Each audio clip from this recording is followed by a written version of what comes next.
to Mindshock. This is your host, Bruce McGuire, and you are listening to the Flat Earth Live Q&A 12th edition. What are we going to get to today? The chat is open. Is it just me, or is there an echo here? Test. Okay, that's a little better. Welcome, everyone. It's been a little while since the stream. Hope everybody has been well.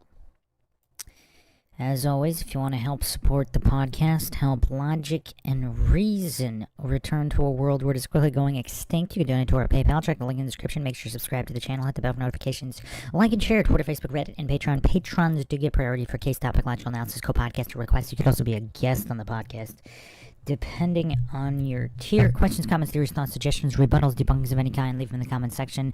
Unless, of course, you are with us here live, then drop them in the live chat. So we got Zach W in here, Aaron, Justin Johnson, Saber Crosby, interesting name there, Monty, and Aaron. What has been new in the Flatverse? Is it just me, or is there less mainstream flat earth, or should I say anti-flat earth content out there nowadays?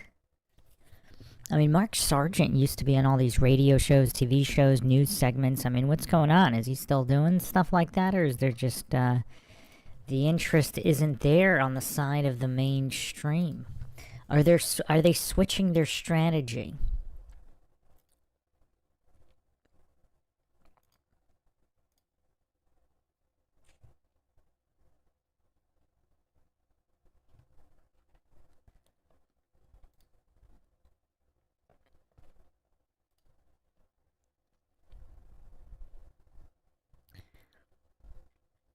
Anyone alive in the chat out there?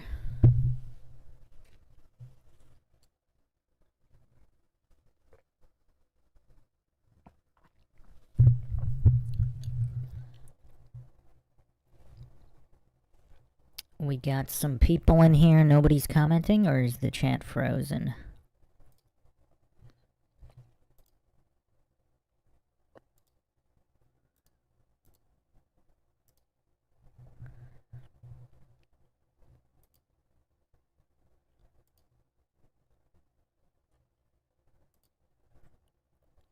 Aaron says, if there are more lands outside the Antarctic area, how far does the dome go? Do we have any reports? 1958 encyclopedias seem to nail the height at certain points, but is that reliable? Yeah, that's a good question. Is there more than one dome? That's actually a great question. That's a fantastic question. Let's see what kind of maps we can come up with here. That's a really, I mean, that one got me thinking. I'm not sure anybody asked that before. Relative to the dome.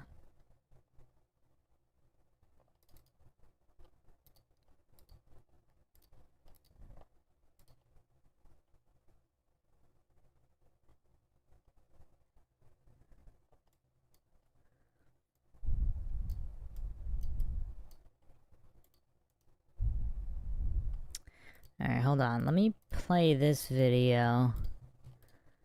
I think it's going to go over the moon reflection.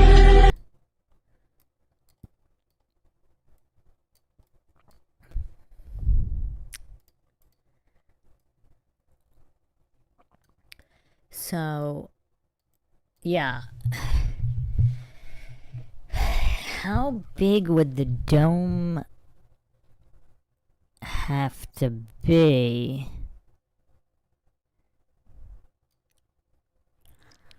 Yeah, there's definitely an issue with proportion, because if this circle, if this blue circle is the dome, that doesn't make any sense because it's the lands outside the dome. Huh. Yeah, that's curious.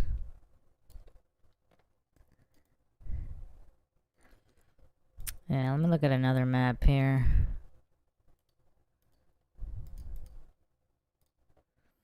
Again, I do not claim anything is true or untrue. So actually, here is, what is this? New York Journal newspaper, wall of ice. So the wall of ice is not the dome. So the dome would be going far beyond that, theoretically. What if the dome isn't necessarily physical? Could the dome be ever expanding or changing, or are there many worlds? See, in this Terra Infinita map, it states 178 worlds under the Great Dome. But see, the dome would have to be so ginormous for this to work. So I don't know if this makes sense. Yeah, that's tough.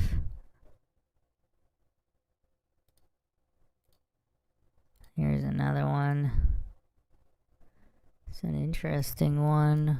What's the source of this one?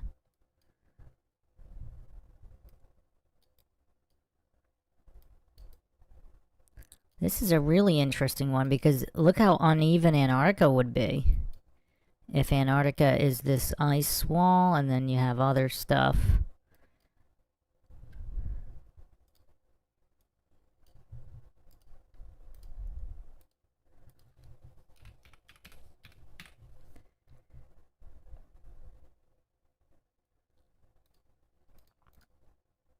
I mean, look at the stuff here. So you have basic Antarctica here, but it's thin.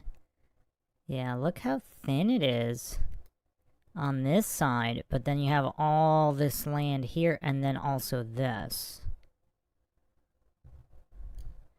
Curious. Let's see if there's another map here.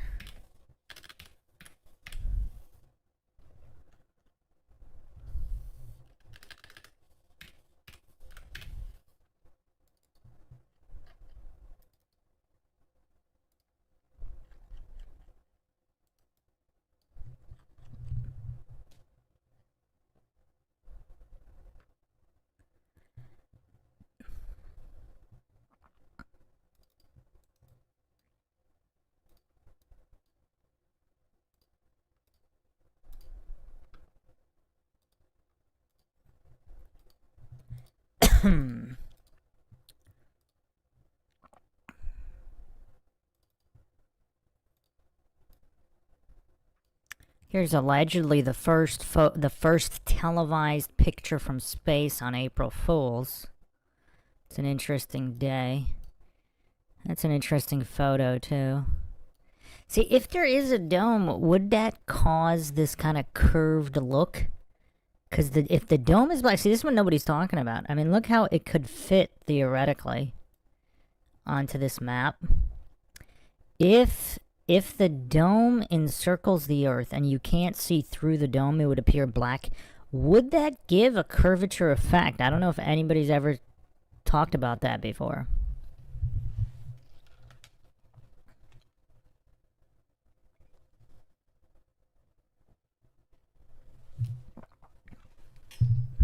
Has anybody discussed what it would look like if there is a dome? I'm not claiming there is, but if there is and it blocks light, would it not make it look like a circle on everything within the dome, regardless of the shape of the Earth?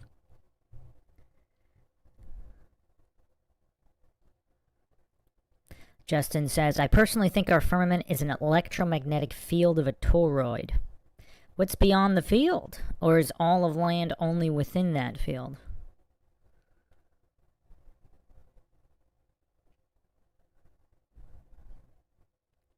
Les Allophone says, Sup Shockers, not Flat Earth related, but everything good with YouTube, Bruce. Not really. They've basically, yeah, even if you search a Mindshock video, it's not going to come up. So they've basically, I don't know what they're doing with the algo, but yeah, they've basically deprioritized. I mean, they've been doing that for a long time, but something weird's been going on their latest update. Basically, nobody can find any of the videos. The older videos don't get any views anymore, whereas even a few months ago, they would still get a lot of views. Not a lot, but there'd still be continual slow views on all videos. So yeah, a lot of weird stuff on whatever their latest update was. It seems like every update, everything gets worse with YouTube. The best incarnation of YouTube was probably over a decade ago, where it would just be an organic search. You search something, it comes up. It's not that difficult. And then everything got changed up.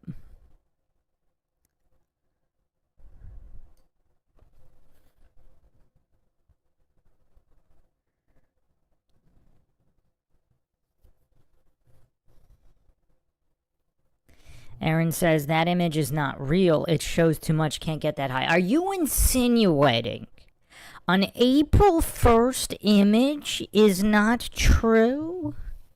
How dare you?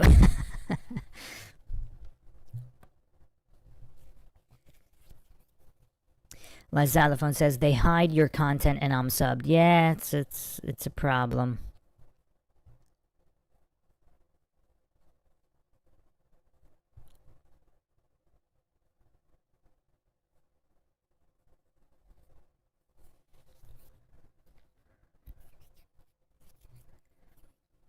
Monty says, algorithm's another word for indoctrination. Well, when they're manipulated so severely. But no, does anybody have an answer for the dome in Aaron's question? The dome in relation to other land? Because that is a really curious one for sure. I really don't know what to think about that.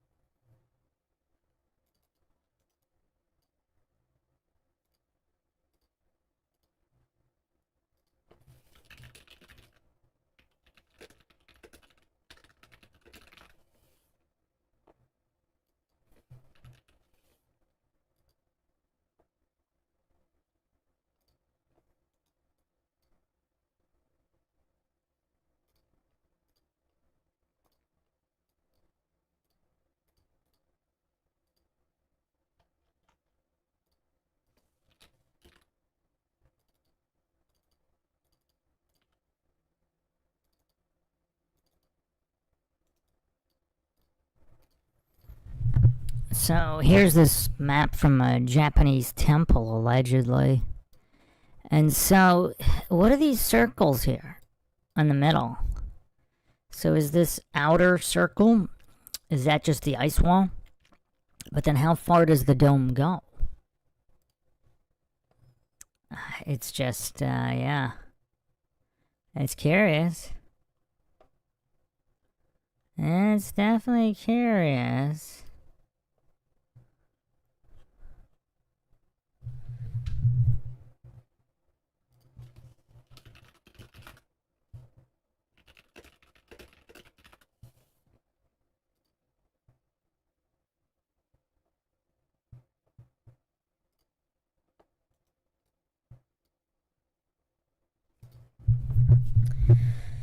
Here's another interesting one. What is this? Is this... Actually, yeah, I went over some of these before. They're quite interesting. Let me see here.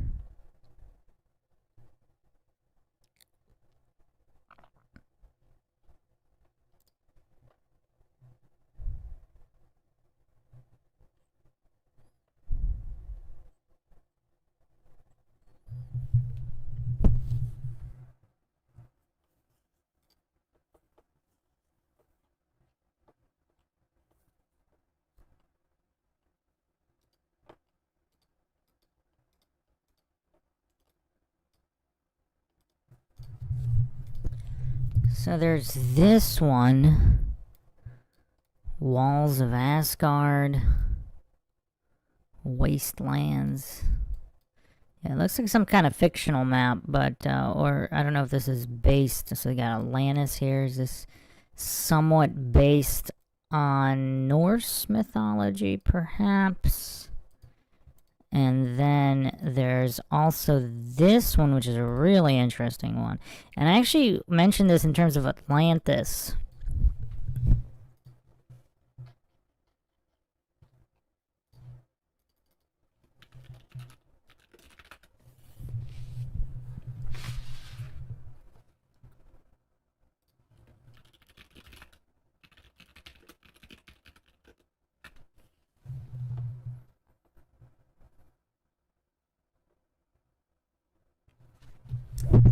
Because Plato described Atlantis in terms of concentric circles. So if Atlantis wasn't one specific place, but just a word to describe the entire realm per se. So these concentric rings, are we on the inner concentric ring? Like this particular map shows. So you could see our familiar continents here. I wish this was more high res. I mean, you got a forbidden channel here. Is that Lemuria? Some of these other outer lands, Mu. Like, all based supposedly in mythology. But again, the ancients were just describing their history. Our so-called modern scholars labeled it mythology. But, yeah, it's quite interesting. Flat Bob says, I think that's all garb.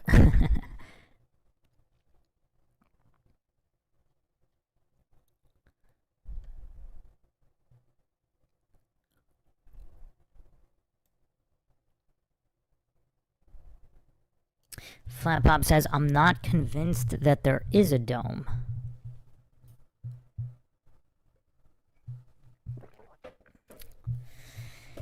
Well, you know what else nobody's talking about? What if the dome is some kind of energy field that can be turned on and off? Like, if you're overseeing a realm and you want to restrict access, I mean, what would be the easiest way to do that? Some kind of energy dome? I don't know.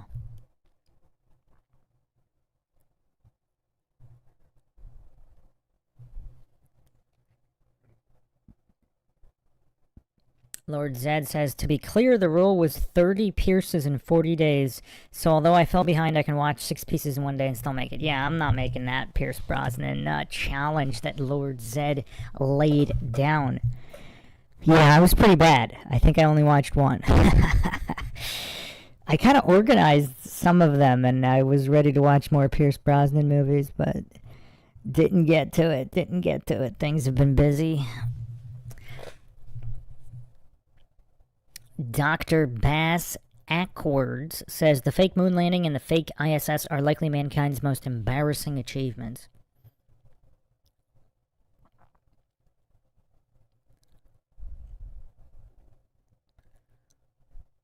Monty says, as far as the dome, I think it exists simply because we have pressure here.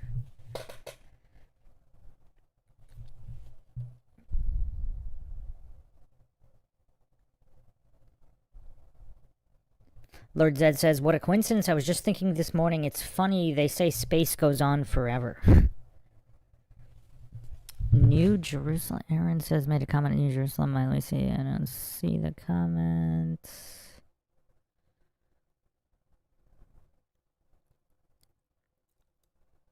I do not see any comment about New Jerusalem. Oh, there it is. The Christian Bible says the New Jerusalem is something like 300 miles on a side, including height, with Jesus at the pinnacle, possibly pyramid. Maybe it will be the port for coming and going to other worlds. New Jerusalem.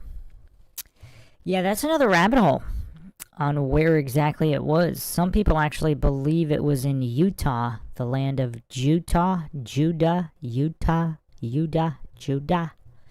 in the United States. Flat Bob says, I think it's closer to 12 to 1,500 miles. Lord Zed says, it's just funny how they're like, there's no end, just don't worry about it. We checked it out. Definitely goes on forever. Well, don't they also say the universe is constantly expanding and expanding and contracting, but it's also infinite? I don't know.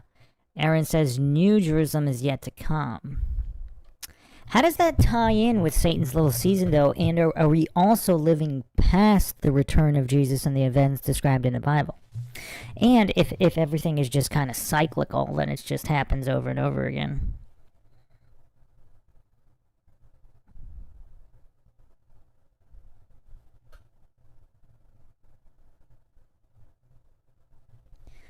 Flatbob says, you should look into Leaving Babylon on YouTube. She goes into the land of Jesus between U.S. and Russia.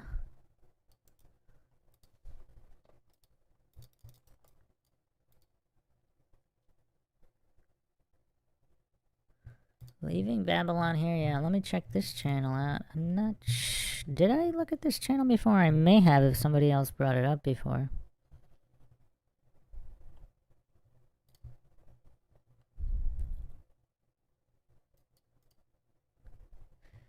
Yeah, let me put this video up. We could talk about it a little bit.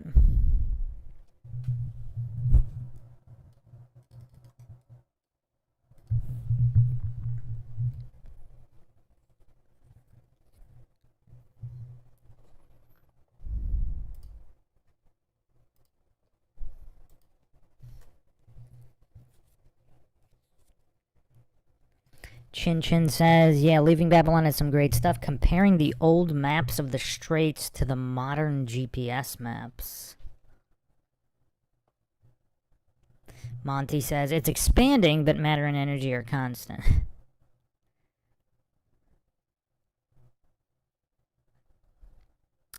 Aaron says, my lunch break thinks we are in the period called the Little Season in Revelation when Satan is released from his chains. It's pretty evil. Dr. Bass Ackward says, funny how all the advancement in tech hasn't helped us achieve anything in space. Flat Bob says, yeah, is it portion or potion of old maps have the land of Jesus that nobody talks about? Okay, I haven't heard of this. This sounds quite mind-shocking. I want to get into this.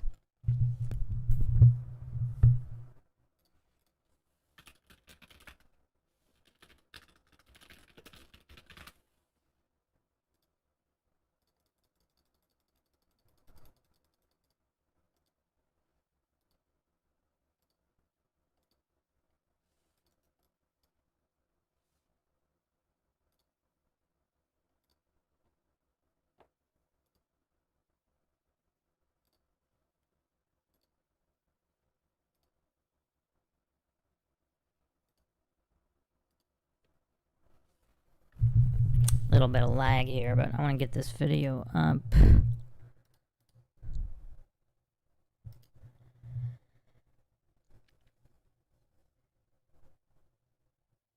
Justin Johnson says, I also subscribe to Satan's Little Season. Aaron says, if MLB is right, then we probably are not far from the new earth with New Jerusalem. What does not far mean in the scope of biblical text, though? Does that mean like years, decades, centuries, millennia, relative to other? Like, how many millennia have come and gone on this realm? It's a wild question, because obviously history's been manipulated, but how far back does it actually go? Millions? Billions? And are a lot of the events mostly talking about this specific circle of our realm and not other circles? Like, for example, if we're looking here, like if we're looking at the moon map, for example, if it's true that this, however you want to call it, the circle of the sun moves over different lands. So these frozen lands will become unfrozen, and our circle, our continents are on our inside circle will become frozen because the sun will have a different path, and it will unfreeze the currently frozen lands. And then it just goes on forever. So have countless millions of years gone on in this place? And as the sun just constantly changes where it rotates? I don't know exactly what this is referring to here. Are these the circles the sun makes? The sun and possibly the moon. But if the moon is new, I mean, I've gone over that before as well, where certain peoples have talked about the time before the moon. So that's another rabbit hole for anybody that hasn't gone down that one. But let's look at reveal the land of Jesus. Straight is the gate. And let's see what's going on here.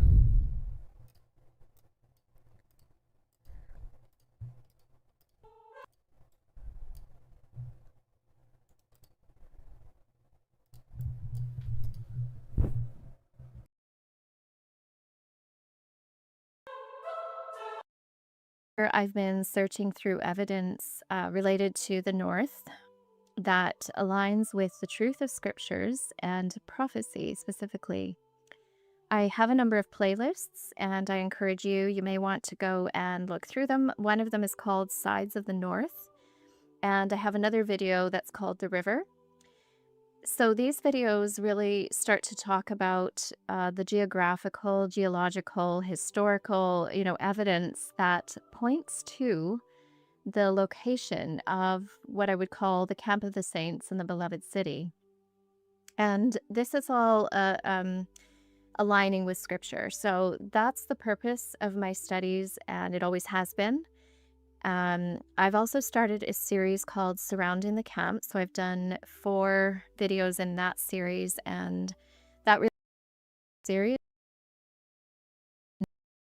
very interesting to me. And I started to focus on the strait that is closest. Is the sides of the north, talks about beautiful for situation, the joy of the whole earth is Mount Zion on the sides of the north, the city of the great king.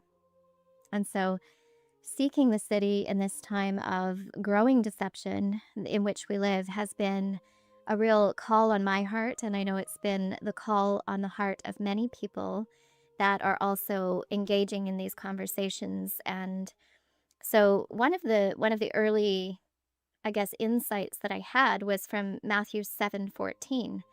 And it's where Jesus is speaking, and he says, "But strait is the gate, and narrow is the way which leadeth unto life, and few there be that find it." And so it's interesting to me that the spelling of the word straight was not the same as what you would say is like a straight line. So a straight line would be STRIGHT. But this word was actually being spelled as strait, which is actually more of a maritime reference to a passage of water between 2 bodies of land. And so it was very interesting to me, and I started to focus on the strait that is closest to the north in terms of like a direct line, and that's the Bering Strait, which is up between Alaska and Russia.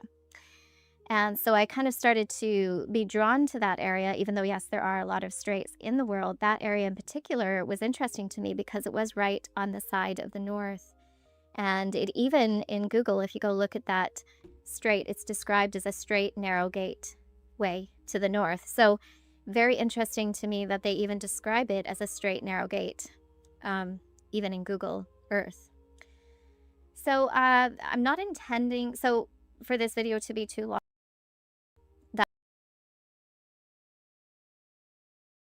That pointed to Christianity. And so the evidence that Jesus and the saints had spent much time in the Asian region.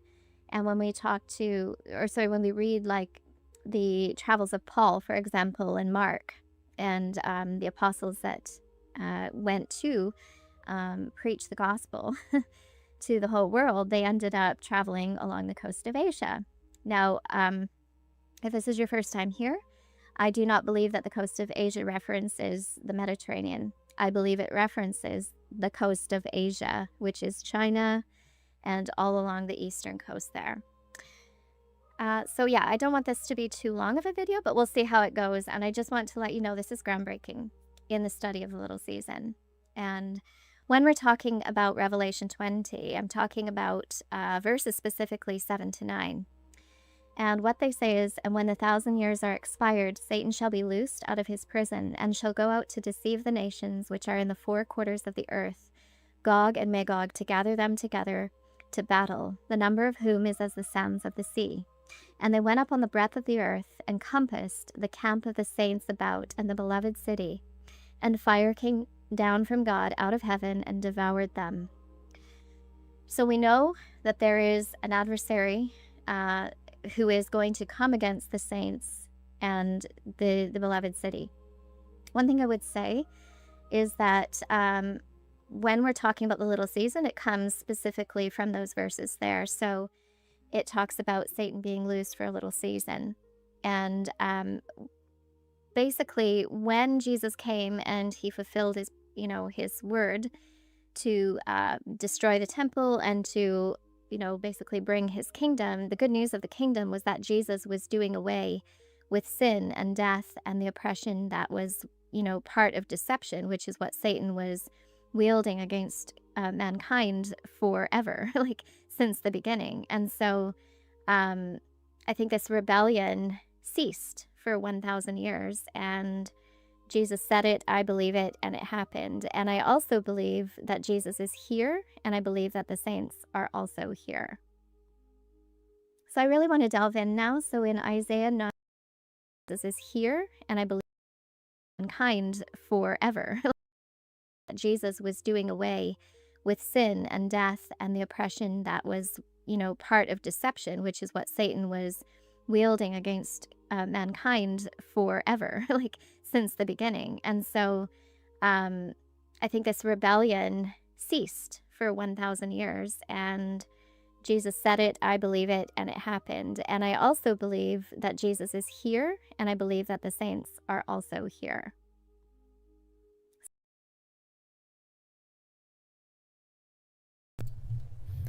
So, for someone more familiar with her work, what does she mean Jesus is here and the saints are here? Like ever-present entities, kind of like Satan?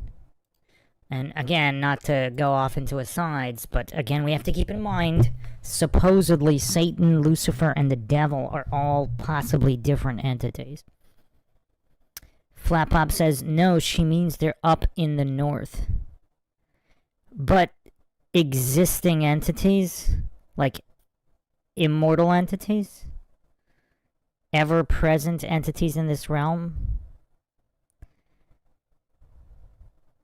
Chin Chin says yes, in the Arctic. So how does this tie in? We're gonna get real deep here. I didn't want this to be a super long podcast, but I do want to get into a few things here. I'm gonna get into them right now because I want to see how all of this potentially ties together. So, yeah, let me bring up the Utah Judea videos, because there's a couple things that are just incredibly interesting here. And I want to see if we can tie all of this together.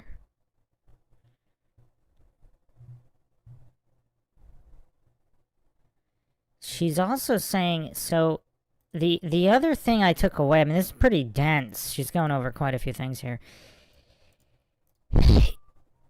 If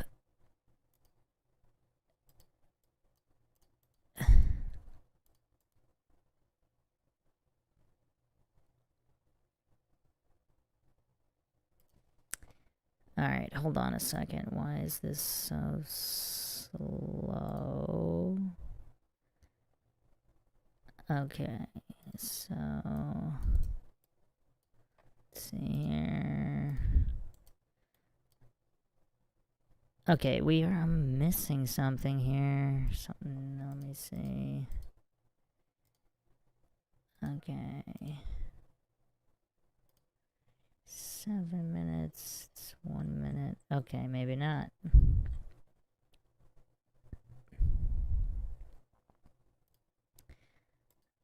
There's another video here. There's quite a few channels going over this information. But I do want to see if this can all be rectified and matched together.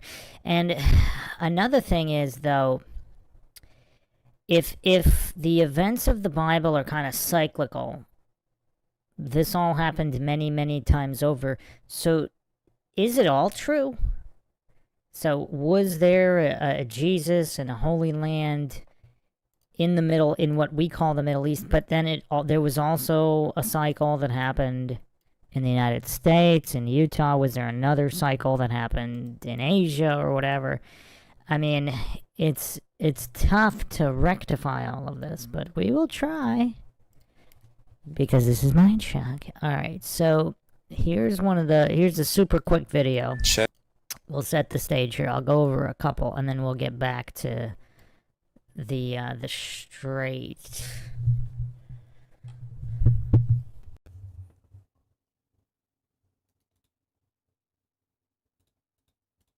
Check this out.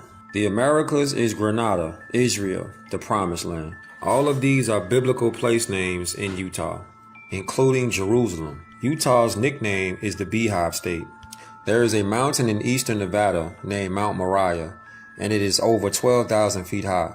In Utah, not only is there a River Jordan, but it runs out of a freshwater lake into the Great Salt Lake, which is remarkably like the Dead Sea. There is also a Mount Nebo in Utah, approximately 12,000 feet high. So yes, with evidence this strong, the real Judah was in Utah. People try to say that it was the Mormons that gave these places like Utah biblical names to support their position as Jews. However, this explanation fails miserably because there are no 12,000 feet high mountains in modern day Israel. Therefore, the real Judah or Israel had to be in Utah because it fits the description of the kingdom of Judah perfectly. The name Utah is derived from the name of the Ute tribe. It means the people of the mountains in the Ute language. According to other sources, Utah is derived from the Apache name Yuda, which means tall. In the so-called Spanish language, it was said as Utah. Subsequently, the English-speaking people adapted the word Utah. There is no J in Hebrew, therefore Judah is Yuda, especially when you consider the fact that the J and Y have the same meaning and numerical value and are interchangeable as a result. Manasseh, Mount Nebo, Mount Pisgah, Jericho, South Galilee, Ephraim, Daniel, Nephi, Moab, Eden, Goshen, Jordan. Come on, man. Part 2 coming soon.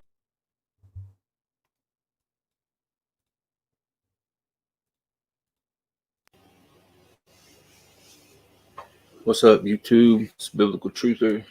I told you guys the other night when I made that video about the millennium being passed in the United States. Most supporting evidence that I've found thus far. But I have mentioned in the past that I thought that the Mississippi River was actually the Nile, and that down towards the Gulf of Mexico, there, could be the original Garden of Eden. And hang on just a second. Let me look something else up right quick. This came out March 4th. Let's see.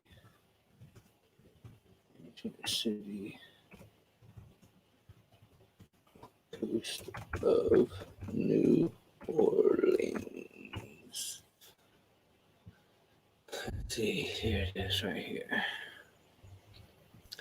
So this came out on March 4th, and I've been holding a lot of this info back for a long time because I just hadn't had the supporting evidence up until my wife showed me this.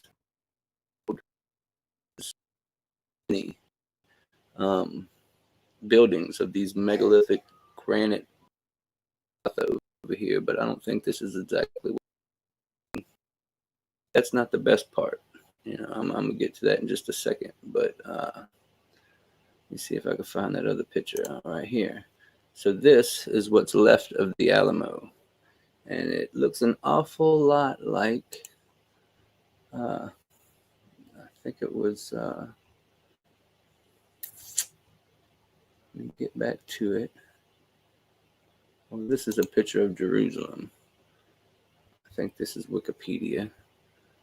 Picture of Jerusalem, and I'm going to get to Jerusalem in just a minute, but as you can see, there's the temple in the middle. But I was looking over these pictures and then comparing them to the Alamo, and I don't know, man. I can see somewhat of a resemblance, but what I'm going to show you here in a few minutes is going to really blow your mind, because the way this thing is set up and how they've shown us over the years that it's made, you know, with these walls on the outside. There was a picture that I can't seem to find right now. There it is. There's one of them of what it used to look like, but there was another one that showed the outer wall, and I can't seem to find it now. Been having trouble doing this video. I don't know why. Maybe it's because I uncovered something that wasn't supposed to be uncovered. But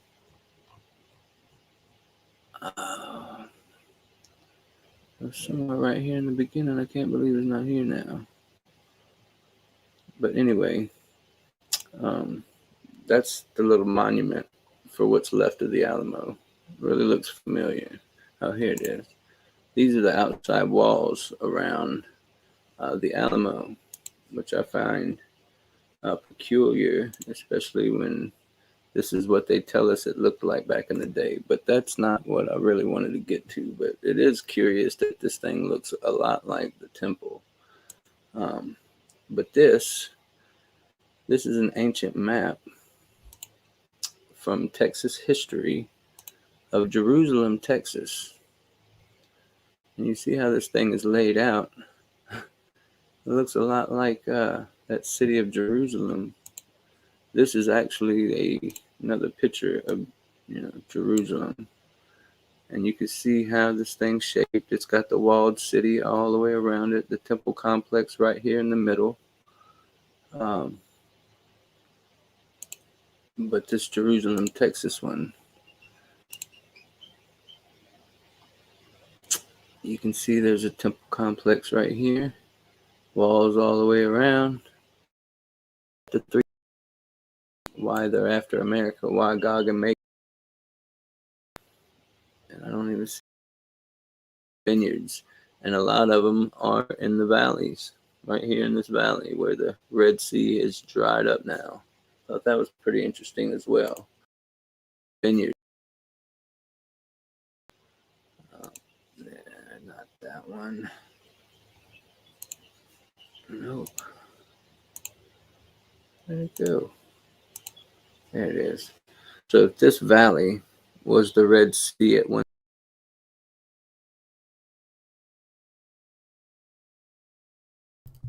So I remember seeing quite a lot about this, about California here, and a lot of these old maps showing California as an island. There's definitely a lot of curiosities here. A lot of curiosities.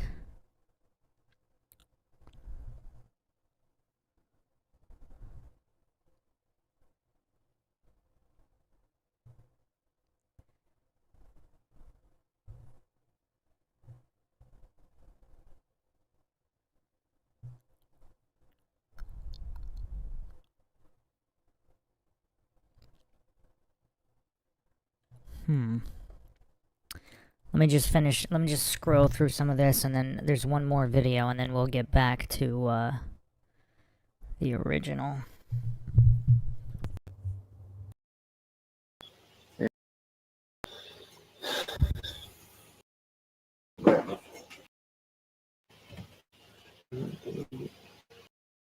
Never lived. that there at least they might keep their statues, which they had not kept in their own land, and they went in by the narrow passages of the Euphrates River. For at that time the Most High performed signs for them and stopped the channels of the river until they had passed over.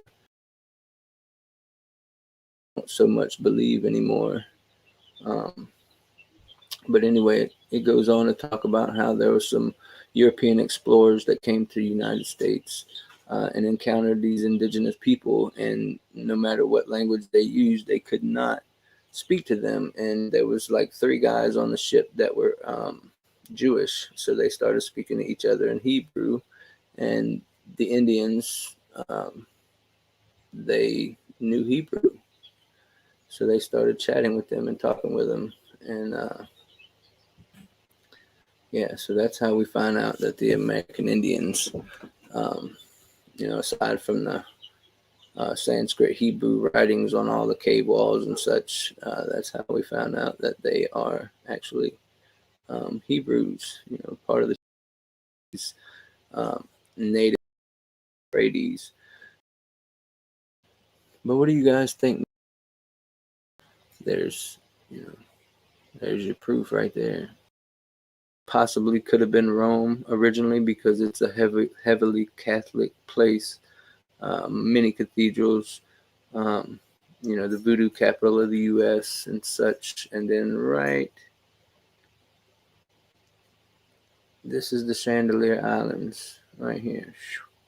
So that city that they found, or is now reporting on, but trying to debunk because the experts don't agree, is right up in here, right where the Mississippi flows out.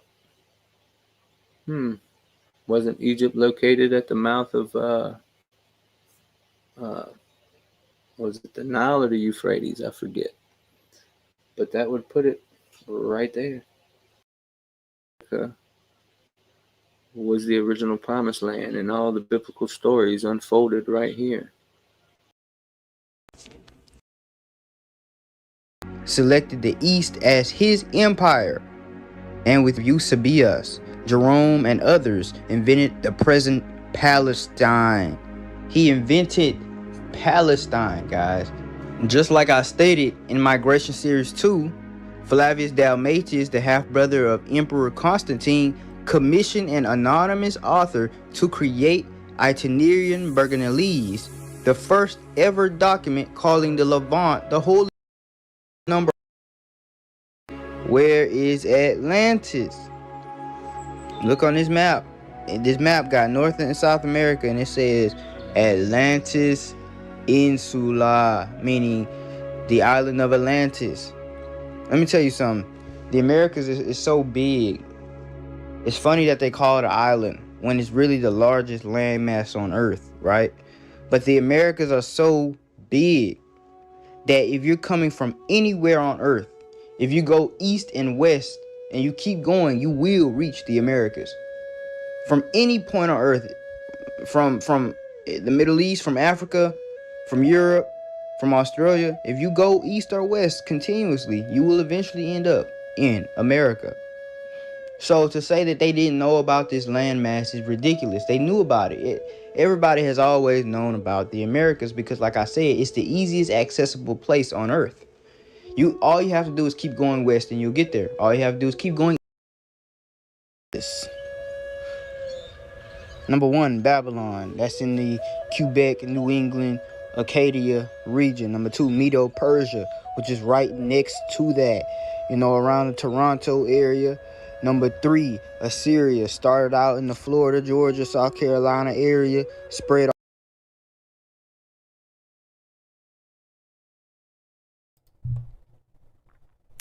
This is a curious map. I don't think I've seen this one exactly. Babylon is northeast Canada, and even some of the northeast U.S. I don't know about this. What is left there that would indicate that? Are there weird temples? I mean, I know there's there's some very strange stone work all throughout that area, but I've never seen anything massive, anybody revealing anything massive on the scale of what would be Babylon. Similarly, what is this? Medo-Persia is the Great Lakes region, north of the Great Lakes, Canada. Assyria, going through the Midwest into the southeast U.S. I mean, there is the Old World Florida YouTube channel, which shows Florida as Atlantis with some very interesting information there. But, yeah, you have Ethiopia as Brazil and the surrounding countries. I don't know about this particular split here. Let's see what he says about it, but...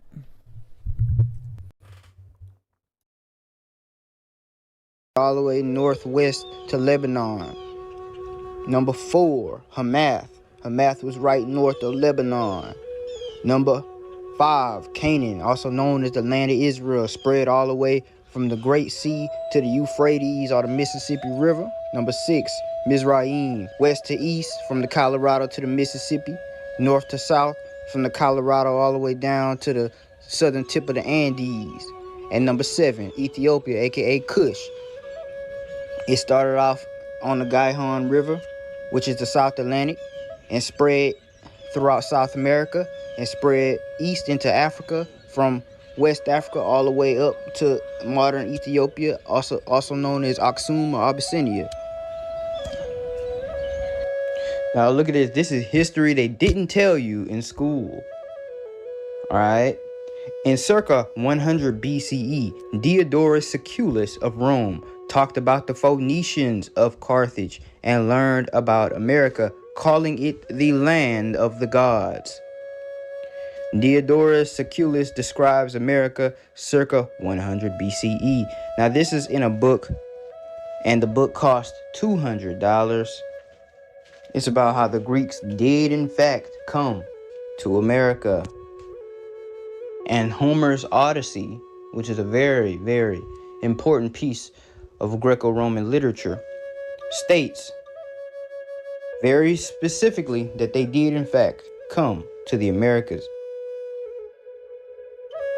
Translated from the Greek, far out off the African coast there is an island remarkable for its size, which, as it lies in the ocean to the west, has a distance equal to the trip of some days from Libya. And generally speaking, this island has such a mild climate that most of the year produces a lot of fruits from the trees and other seasonal fruits. Therefore, with its excessive wealth, it looks like it's been created from the very beginning as an abode of gods, so to speak, and not humans. This is because the Americas are the best place to live on the earth. Why do you think out of all places, when you go to Asia, you're going to see Asians? When you go to Africa, you're going to see Africans. When you go to Europe, you're going to see Europeans. But if you go to America, you're going to see all races. You're going to see all kindreds, all peoples, all languages. Why is that? Because everybody wants a piece of this. This is the best land to ever exist. It has the best climate, the best foods, and everything that America could possibly offer. They wanted this land. And America is not that far from the east. Did you know Brazil is closer to Africa? Listen to what I'm about to say. Brazil is closer to Africa than it is to Brazil. I'm going to repeat.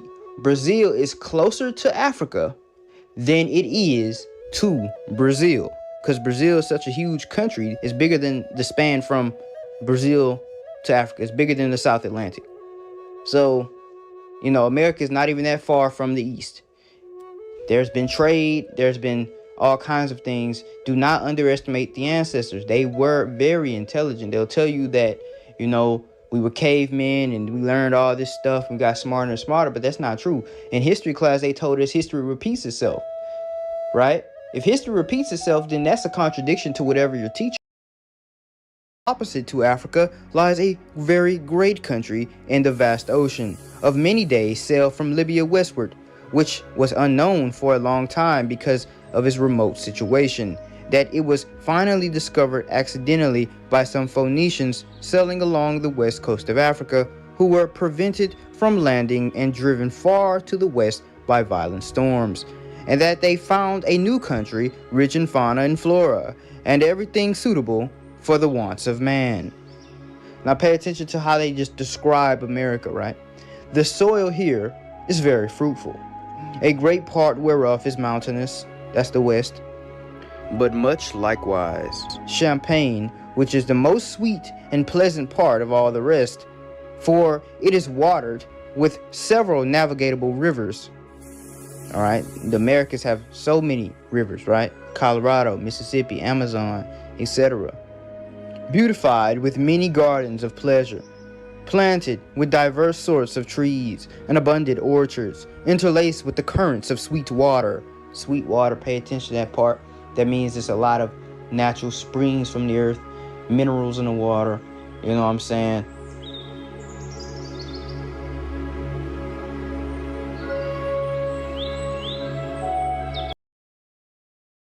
Didn't just live in teepees and huts like they tell you. They lived in castles. I've been trying to explain to people that the Americas had the best buildings, bruh. If you think we could build pyramids, why don't you think we could build a castle, bruh? A pyramid takes so much more mathematics, so much more work and labor than a castle. We had castles over here. We had dungeons. We had beautiful cities. We had empires, all that stuff. The seven kings about Japhia. We talking about the land of the Philistines, right? That's the land of Asher and Zebulun, bro. That it's described. They rated the life perfectly, because there's a scripture in Deuteronomy that literally describes the Holy Land. It says, "For Yahuwah thy Allah bringeth thee into a good land, a land of brooks of water, and of fountains and depths that spring out of." Talking about the springs, that the land is full of springs, man. And what do we know about springing water? It has a high mineral content. What do we know about the Native Americans? You can Google this. The Native Americans, which were our people, like to jump in the springs and in the rivers to heal their body, because those minerals will absorb into the skin and it'll go into the bloodstream and they'll get healed of any sickness. Just like in scripture, when the Syrian with the leprosy came to Elisha and said, "Cure me, please." He just said, "Dip yourself 7 times in the Jordan River." He was cured from his leprosy. It's talking about basically a land that had healing waters. Healing waters. You know, the most healing waters are found in Western North America. And in the Old Testament, the Tanakh even says that the Jordan River was a healing river. And it just says that America had healing waters because it says, "Whence the inhabitants not only reap pleasure and delight, but improve their health and strength of body." It's talking about the springs and the waters that are in this land. And it continues to describe the Holy Land, because look what it says right here. "There you may have game enough in hunting all sorts of wild beasts, of which there is such plenty that in their feasts there is nothing wanting, either as to pomp or to delight. The adjoining sea furnished them plentifully with fish, for the ocean there is naturally abounds with all sorts." So it says the ocean next to the western part, which is the mountainous part, is full of all fish, just like.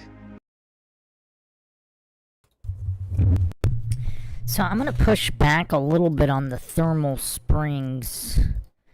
Here's a map of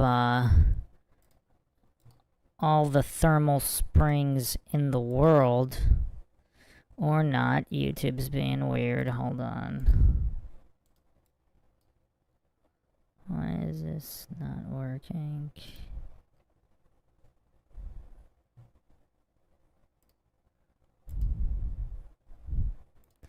Alright, so here's a distribution of all thermal springs in the world. So yeah, America, Western US has a ton, but so does the Mediterranean. I mean, look at that. Look at that concentration there. I mean, it's kind of hard to tell where's more, but it's kind of equal. Some of the Mediterranean and Europe and the Western U.S. Also, the western coast of South America is abundant in springs.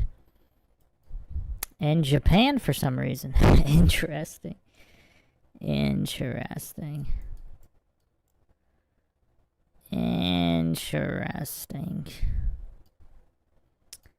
But let's continue. I'm going to finish this up real quick and then we'll go back to the original video. The Pacific Ocean. Come on, guys. And then on top of that, it says this land you may find all sorts of wild beasts. The Holy Land has 7 clean beasts. We're talking about buffaloes. We're talking about mountain goats. We're talking about the fastest animal on earth, which is the pronghorn, right? We're talking about the wild sheep, right? We're talking about the elk. We're talking about the deer. We're talking about the moose. All these are clean beasts and they're found in the Holy Land. And you can hunt as much as you want. You can eat as much as you want. The food will overflow out of your mouth because you'll still have more left over in the Holy Land. Not in Africa, not in the Middle East, in America, guys. This is the truth. Now look, watch them describe the climate. The air and the climate of this island is very mild and healthful, so that the trees bear fruit, and other things that are produced there are fresh and beautiful, most part of the year, so that this island for excellency in all respects seems rather to be the residence of some of the gods rather than of man. So Diodorus Achilles is saying that America seems like it should be a place where the gods live, not men. Why is that area so good? Gods should live there. Guess what? Who are the gods of earth? Israel. Period. The Phoenicians, who are Tyre and Zidon, didn't discover America. They came from America as seafaring peoples, and this is a generous fact that people must understand, and I'm gonna present it more in my future videos. Look at this old newspaper. Atlantis found in 1492. I read with much interest the article on the lost continent of Atlantis. This and numerous others about Atlantis only serve to fix more firmly in mind the idea that the continent supposed by the ancients to exist beyond the Pillars of Hercules, which is the area between Spain and Morocco, was found by Columbus in 1492. Columbus, instead of discovering the new route to India, found Atlantis instead. It was always known that the Tanakh came from, not only the Tanakh, but even the cuneiform tablets of Babylon and Assyria, the Epic of Gilgamesh and more, came from the 7 kingdoms of Atlantis.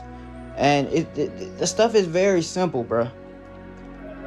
The nation of Israel is one of the 7 kingdoms of Atlantis. And we have to understand this, man. We have to really understand this. The kingdom of science, literary utopianism, and the British education, 1612 to 1870. Now, this is very important to understand. We have to read this book. Got some good knowledge in it. In the middle paragraph, each nation, including the Indians of Atlantis, visited every year. The Western Hemisphere Indians once had a high culture. They are primitive only in consequence of the great wars and subsequent flood that took away their culture, forcing them to make a simplest of adaptations to nature. Wow, that's a big one. That's a big mind track right there. So, were the Native Americans... By the way, I have a large Native American library, and I've read a lot of their history and what so-called modern scholars of the educated school system describe as mythology, but it's simply their history in their words, that there was a great flood, a great ending of the world. That's actually very curious to be phrased that way, that before that end, were they the highly advanced Atlanteans themselves who had a great reset per se? Were they the builders of all of this architecture that survived these great wars? So the teepee Indians living one with nature, or natives rather, living one with nature, were those kind of the wise successors per se? Because technology, absolute power corrupts absolutely, and the technology, when reaching a certain point, self-destructs the people that built it. Is that just an inevitable cycle of civilizations? And has the true wisdom in living with nature, which a certain portion of Native Americans adapted to? Now, the coincidence theorists, authority worshipping cultists, bootlickers, they'll probably hallucinate and spam false dichotomies that Native Americans could have only been these TP bow and arrow people, and they could not have been these highly advanced Atlanteans as well. But this is a critical point here. Very curious. Go to the bottom paragraph. It says, but a real Atlantis existed. Great Atlantis, powerful before Ben Salam became important. The real Atlantis that you call America. They tell you that Atlantis is America. In the book called Antiquities of the Cherokee Indians, we can find many interesting things. This is the oral traditions of the Hebrewistic Indian tribes, right? Certain American Indian tribes had Hebrewistic practices. They practiced Hebrewisms just like certain tribes in Africa practice Hebrewisms. Therefore, if they had no contact with any other people who were holding a Bible in their hand and they were just randomly practicing Hebrew stuff, it would only be a logical assertion that these are indeed the descendants of the children of Israel.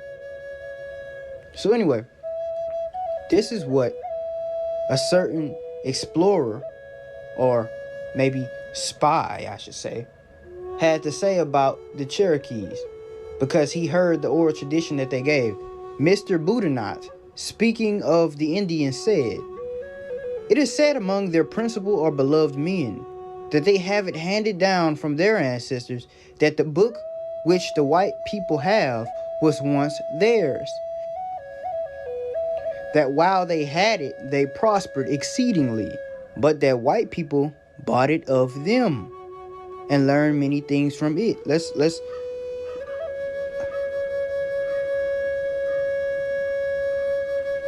Let's make some observations real quick. What is that book? That book is called the Scriptures, specifically the Tanakh, the Old Testament, which they call the Bible, or the Hebrew Bible. The Indians said that the white man got that book from the Indians, or the Israelites. Yes, because Alexander the Great came to America, took Jerusalem by force, and seized all the documents found in the temple. Brought back 100 or so documents to the Middle East, well, specifically to Macedonia, and then eventually into the Library of Alexandria. People bought copies of the book from the Levant, and then the Idumeans found them and then claimed it as their history and became the first fake Jews.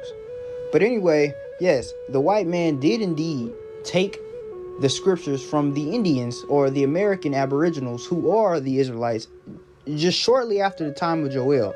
Very shortly after the time of Joel. Now anyway, and it says, while the Indians lost credit, offended the Great Spirit, and suffered exceedingly from the neighboring nations. What does that sound like? Deuteronomy 28. Once we offended Yah by breaking his commandments, we suffered greatly, right? We were led out of our land. Where did we go? Well, look at what the Indians had to say. That the Great Spirit took pity on them and directed them to this country, that on their way they came to a great river which they could not pass, where God dried up the waters and they passed over dry shod. So understand this. First thing first, the Tanakh was originally written by the Indians, which were the Israelites. This is what the Indians said. The second thing is that the Indians, which were specifically the East Coast Indians, these are the East Coast Indians because they're Cherokee, which are East Coast tribe, angered Yah. And for that, they were sent out of the Holy Land. And then you have to understand that the Indians had to cross a great river. What was that great river? That great river was the Mississippi River, and I'm going to explain it further on, which Yah dried up for them to get to their current in North and South Carolina, New York, Pennsylvania, etc. Most of those places which I named, everything except for Texas and Louisiana, is east. Page 41. It says that a king of their nation, where they formerly lived far to the west, that a king of their nation was by James Adair. He talks all throughout the book of how the Indians that he talked to were Hebrews, right? Now another dude, Robert Williams, who is another spy among the Indians, this is what he had to say. Robert Williams, the first Englishman in New England, who said to have learned the Indian language in order to convert the natives, believed them to be Jews. Why do all these people believe them to be Jews? Because they did Israelite stuff. And he assures us that their tradition records that their ancestors came from the southwest. So they didn't come from the Middle East. They came from the southwest. All these tribes are saying they came from the west and they crossed a certain river. What river is that? The Mississippi. Come on. So they're telling you that their kingdom was on the west. That these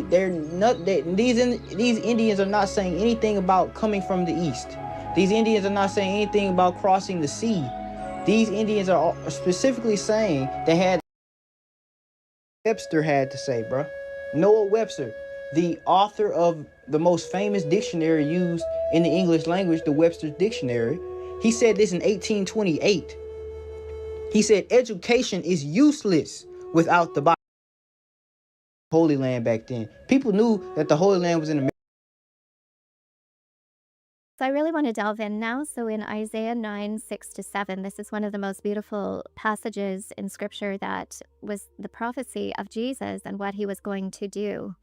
And so it says, "For unto us a child is born, unto us a son is given, and the government shall be upon his shoulder.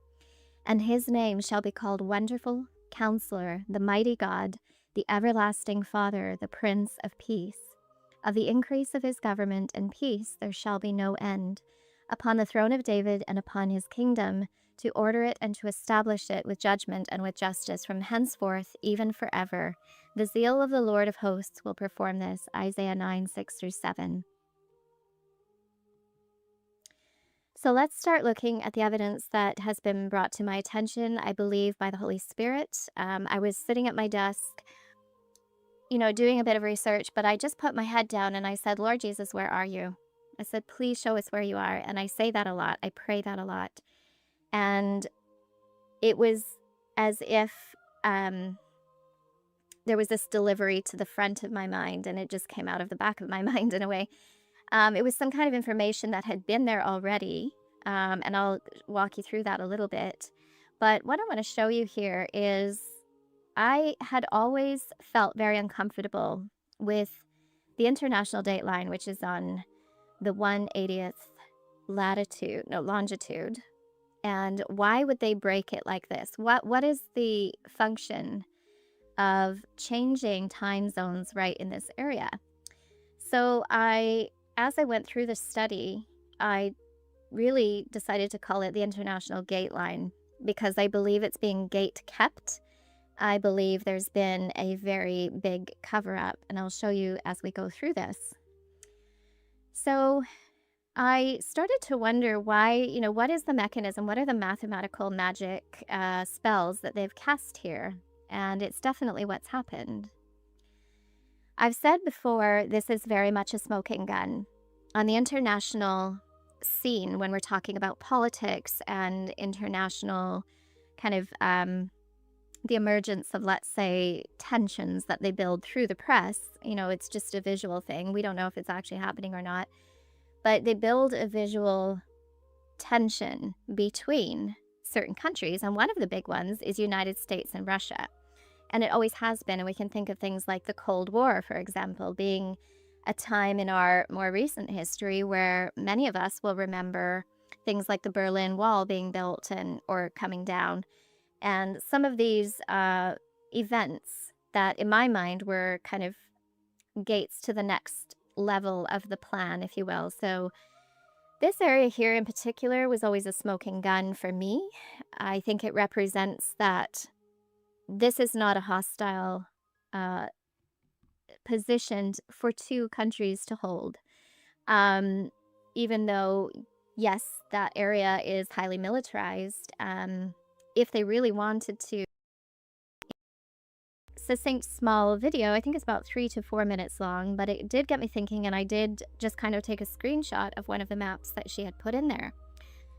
So it's called the Jesus map, her video, and she's just asking a few questions about what this means on the maps, and we'll go into that in a little bit. So thank you, Jane. I also, in my journeys through the maps, actually picked up a couple more little pieces, but I didn't know where to put them because actually I just put them in the back of my mind and kind of filed them away somewhere in my computer because I didn't really know what to do with them, because in my mind, the center north was the location that Jesus and the saints are. That was in my mind. So these two little pieces of land here just have this reference, land of Gesso.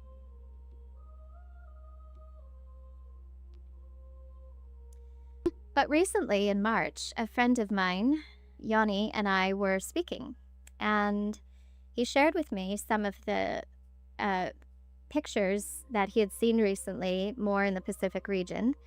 And these ones had to do with Japan, as well as the land of Mu that some people have referenced as well. And those are kind of more in the mid to South Pacific. And they were just kind of, but it got me thinking again about the Pacific. And I had just seen an article on the news that showed people finding like a brick yellow road under the ocean north of Hawaii. And I'll just zoom in on this. So that road is like made of yellow brick, and that's the name of the Marine National Monument where they found it in that area.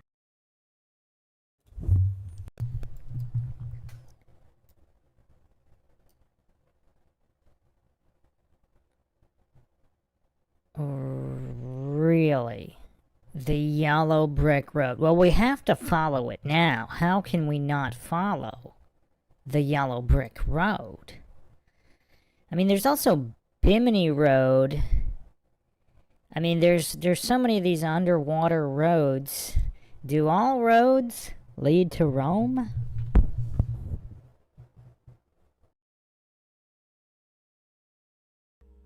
I can't pronounce it, so I'm not going to try, but that, and then I joked that maybe the yellow brick road leads to the Emerald City.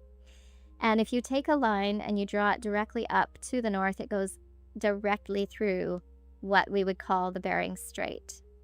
So there's no deviance, it's a straight line. So that all got me thinking, the international dateline is a mystery, and I have not seen anyone fully answer why on one side of the dateline at the Diomede Islands, at the most narrow point, allegedly, you have a 10 a.m. on a Saturday, but a 7 a.m. on a Sunday, which leaves a 3 hours of missing time. So in God's perfect world, there is no missing time. There's no gaps. Things move as they should. It is a perfect clock. So why the missing time here? This seemed manufactured to me. And it seemed that they were manufacturing it for some reason. And I couldn't really figure it out. I didn't want to jump to conclusions. So that's when I started praying, Lord, where are you? What is going on here? Well, what I did was I took the 3-hour missing time, and I thought, how many time zones? So the 3 time zones, how big is that? How much land would that be if you were to measure that? So I took just a snip across 3 time zones and took that same snip and I just created space. Well, isn't it funny that they actually use the word space for their, I would say, Babylonian assault on the heavens and on the Lord, just like Nimrod. So this word space is very interesting, but it also made me realize that they have entered empty space into this region here. Or let's say they've created space by removing something. And so that got me wondering, I wonder what would have gone in that space if they actually did remove something. Well, isn't it interesting, when I measured 3 time zones, it is approximately 1,000 miles. And that would be, in Canada, that would be about 3 states wide. 3 provinces wide. So that would be BC, Alberta, and Saskatchewan. And that is approximately 1,000 miles. Now, that's huge. If anyone's not aware, that's a very big space. So, I went back to old maps and I thought to myself, this one has always really intrigued me, because this area, so I started to look at the Pacific region off the Asian coast. And I keep coming back to this map, which has Jesus clearly depicted out here in the water off the coast of Asia. And actually, I think this is Japan down here. So why would they just put Jesus there out in the water? And why would they be referencing Christians on their text underneath? This is definitely Jesus, because the spear that goes into his side is biblical reference to let us know that that is Jesus.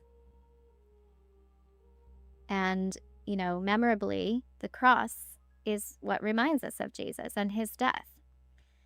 So I started to look up here a little bit more, and I noticed, okay, this familiar name called Anyan, and Fret means strait. So this is the Strait of Anyan.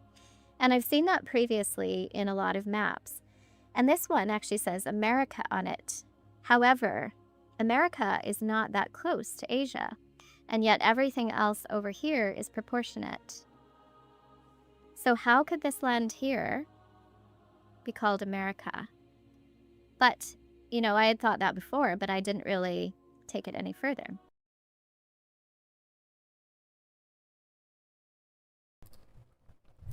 Is anyone else really fascinated right now that hasn't seen this before?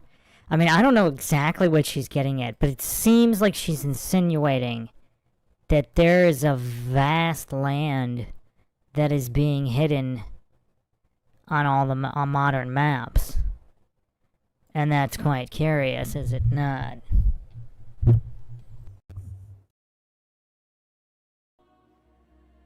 So I started looking up old maps, and I realized that the mapping system always positions us in the middle here between Europe, Africa, North America, and South America.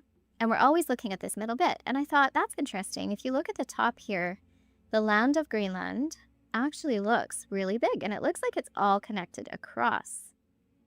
So it looks like the land at the top goes all the way across. And I started to follow it across, and I said, hey, it actually comes down here, and Terra means land, and I saw this land off the coast of North America. And that actually says Terra de Jesu. And it is right there in the middle of the Pacific. So that piqued my interest, because it looks like it's attached to all this land up here. So I decided to look at it more. And I caught this, which was really interesting. So if the 180 latitude, which is the international date line, comes down here.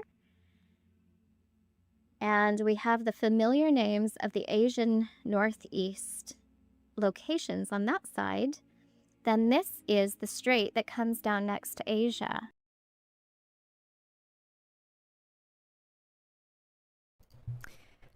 Ocean Tartariov, Tartarikve, or Tartariov. Can't tell there. This is very fascinating, though. So this kind of all goes back to everything, like what is going on at the North Pole, and the originally depicted Mount Meru and all of that, and the four rivers going to the rest of the world, and then all the maps changed. And then what is going on beyond Antarctica?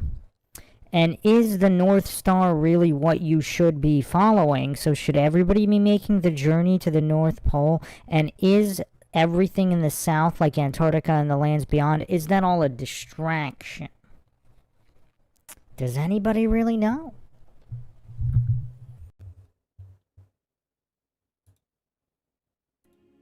But it actually says the Strait de Yesu. Destroyed de Yesu.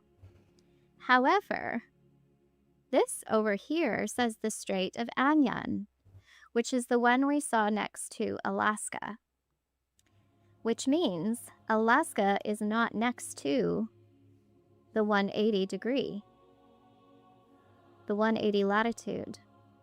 And there is something in between. There is land in between. So here we have the 180 international date line, and we have the other strait over here, the Strait of Anyan. So what is this in the middle? What is this Greenland? Not Greenland, but what is this land outlined in green?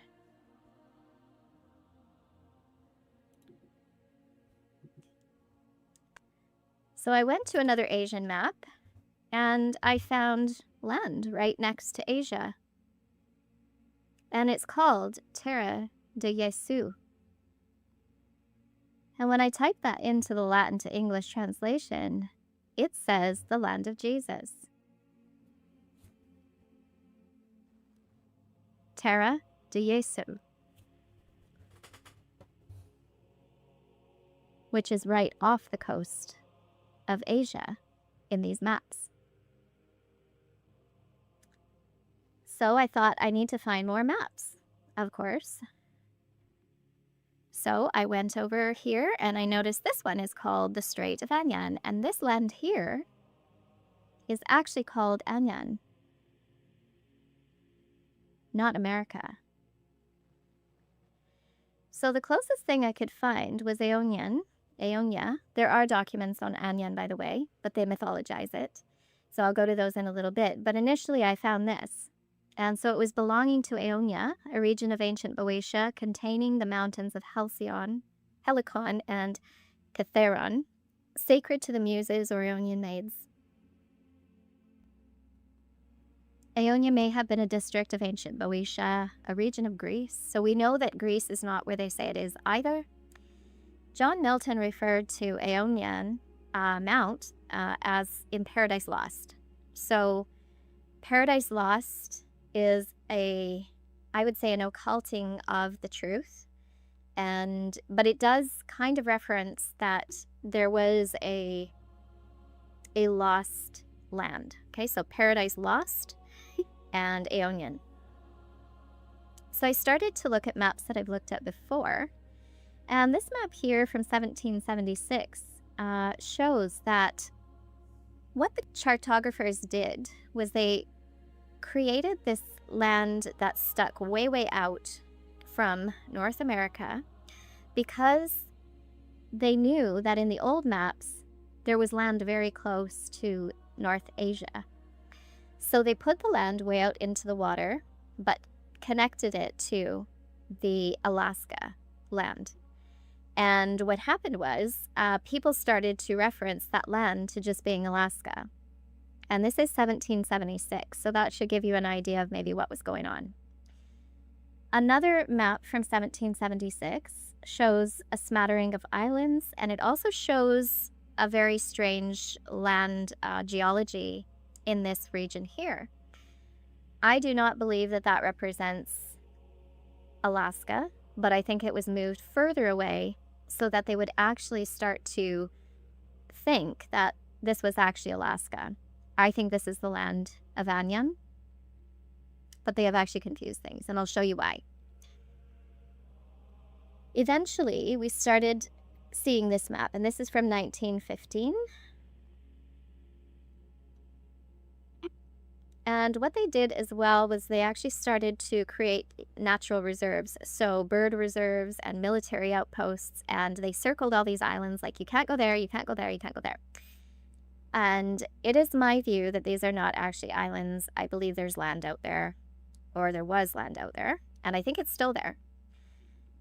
So what really got me started on this was I was looking at Greenland because I was trying to work on my surrounding of the camp videos, and I wanted to see a little bit more of the old depictions of Greenland. Well, what happened was I noticed that, again, it looked like it was all connected here at the top. So the connection of the land made me wonder, well, how far does this go? And sure enough, there is a large component of land right between North America and Asia, and it is called Terra de Yesu. Yesu. The land of Jesus. Okay, I mean, she's definitely onto something. She's definitely onto something. There is a lot of irregularity with all of these maps, and she's connecting quite a few dots here. I'm impressed.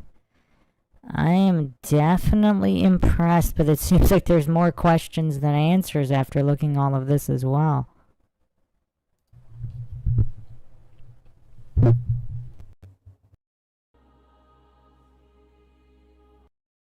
Very close to China. You can even see the wall of China going there. And you can see Tartary and Cathay. So the Terra de Yesu was very, very close to Asia. And I'll show you here again. Terra de Yesu is the land of Jesus.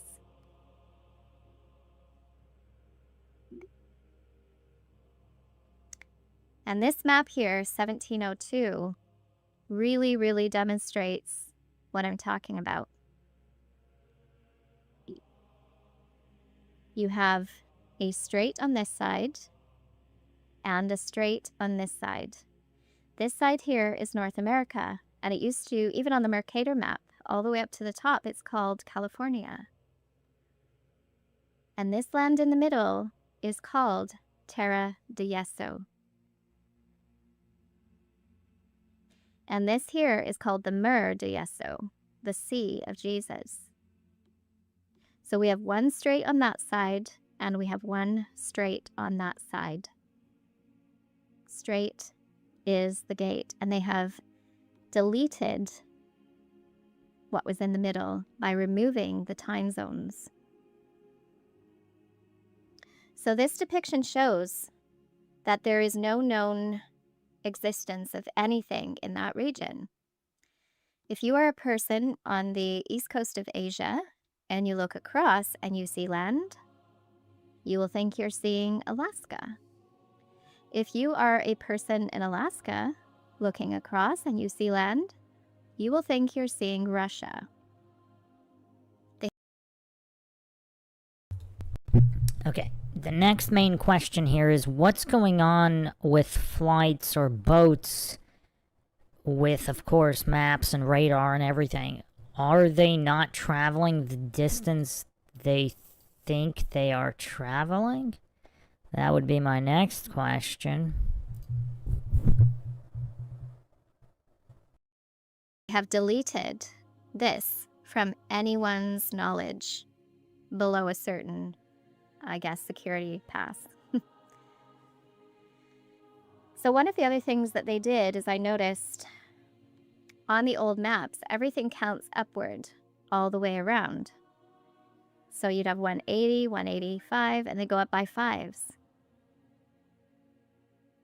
However, in the new version of the spherical Earth, they actually remove that and they stop everything at 180 and then they count backwards to the opposite meridian, which is in Greenwich. So therefore, they've completely canceled out any problem of people wondering what happened to these longitudes.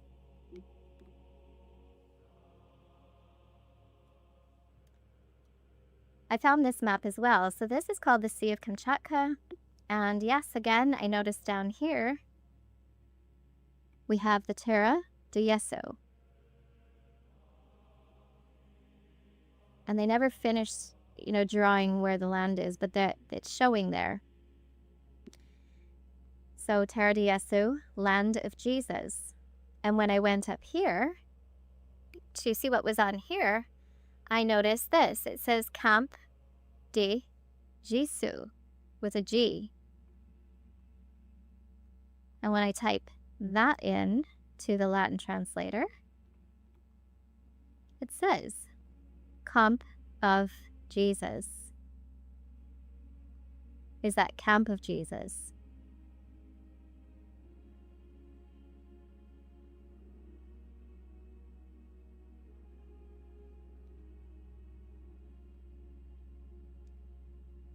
Another map here shows that the international dateline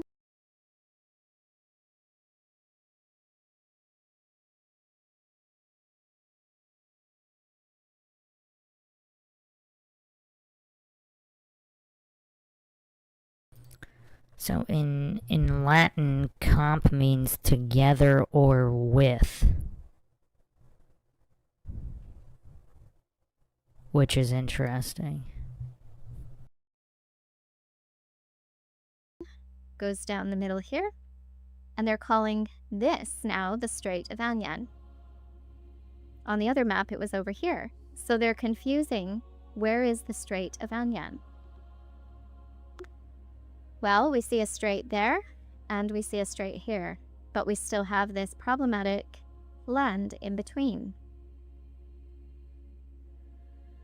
And something that I just found interesting was the red and white line that they've used to start canceling the time, start removing and deleting the time, because we know that barbers cut off excess, and we know that the North Pole has been attributed to Tricky Nick, right? Satan claws. And you can also have candy canes with the same colors on them. It's a trick they play, and they get everyone to participate because that's how we consent to that tricky story being played on us. So this one is from 1683.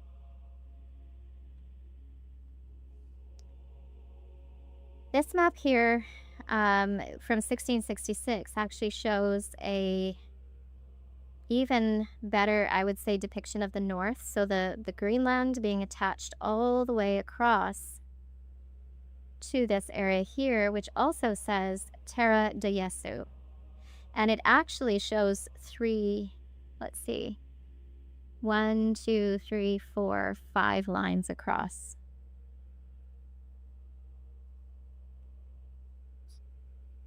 So the Strait of Anian is showing there, and then the other strait is showing on the other side, and that looks like a large peninsula down there. So it would make sense why they cannot traverse the north. If this is land all the way at the top, this would make sense why they cannot traverse the north. So here is another depiction again, and this one is kind of done from overview of all the lands. And it's very clear here in orange that Greenland is connected all the way across the north to, and it says land of Arkti, and down here Terra de Yesu. The Mer de Yesu. That's the Sea of Jesus.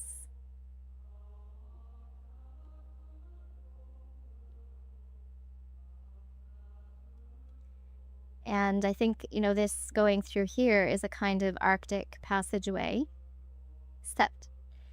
Septentrional. And yeah, so it's all connected at the north.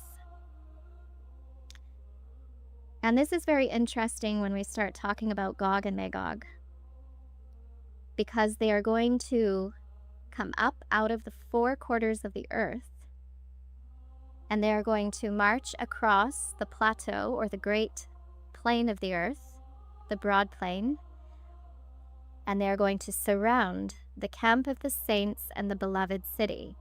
So why does anyone think that they would have hidden this land? And why, if it's connected to Greenland, are the military so interested in Greenland, protecting, as they say, Greenland, owning Greenland?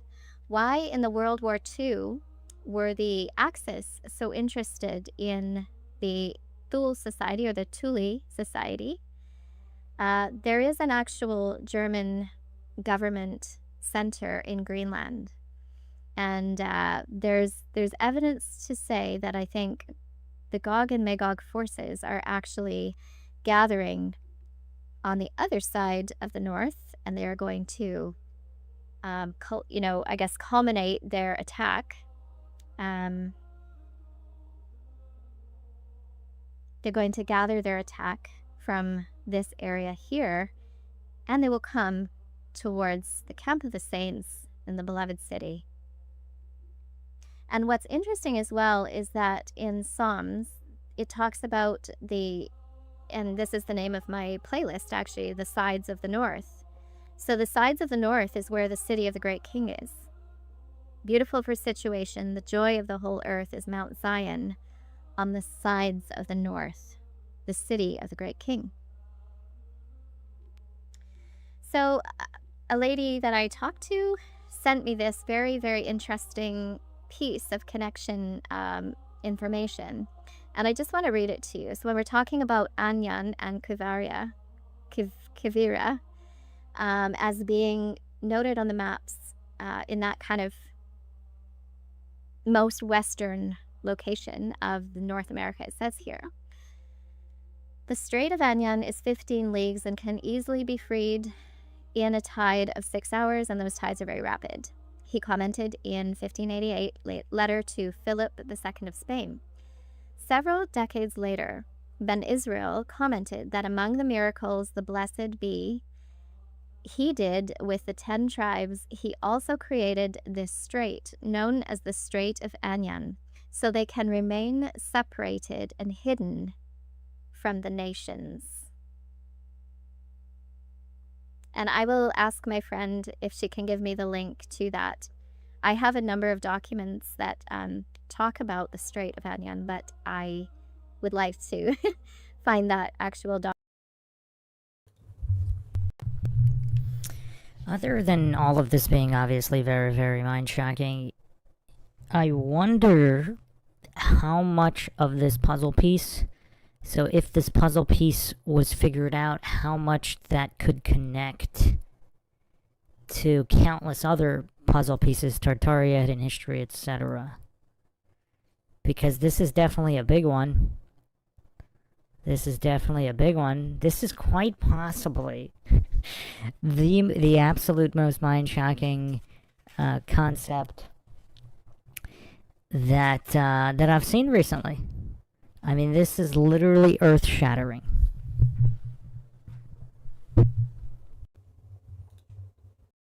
Document. Something else I noticed is the 60th parallel is very important because it demarks the Arctic Circle, shall we say. And what's really interesting is that in darts, and I think this goes for a lot of sports, the highest score is actually right there. It's 60, and it's at the double treble, I think 20 treble or something like that. So that position right there in relation to, let's say, the center is, I would just say it's interesting that that is the highest mark if you get your dart there. So something else I wanted to talk about was I've been covering the coastal cataclysms in my series as well. So I have a series called Coastal Cataclysms.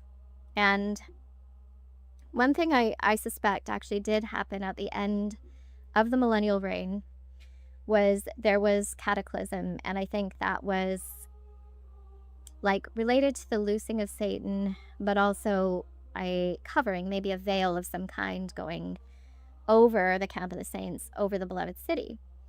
And what I would say is that, let's look at this map a little bit. So this map here is the post-war New World map, and this is from 1942, I think. And all the blue is kind of the regions that are protected or militarily assigned to the United States. And you'll see here that Greenland and Canada are there in blue. Okay, so this is called, all across it, the United States of America. And they talk about USA peace and security outposts, so all of these islands sort of around the Atlantic Ocean. And then even much more as you go into the Pacific Ocean, there's a lot of, you know, let's say protectorate going on. And then all the way down to South America. And if we look over here, the extension of the United States military peace and security goes all the way over to Japan and even the Philippines and even a little island over here, right by China. And something that I noticed as well was that Japan was completely quarantined after the war. And if you look at the history of Japan and the, I would say, Christian influence that was taking place there, my friend Jana revealed to me that she found out that the Japanese had expelled the Jesuits from Japan.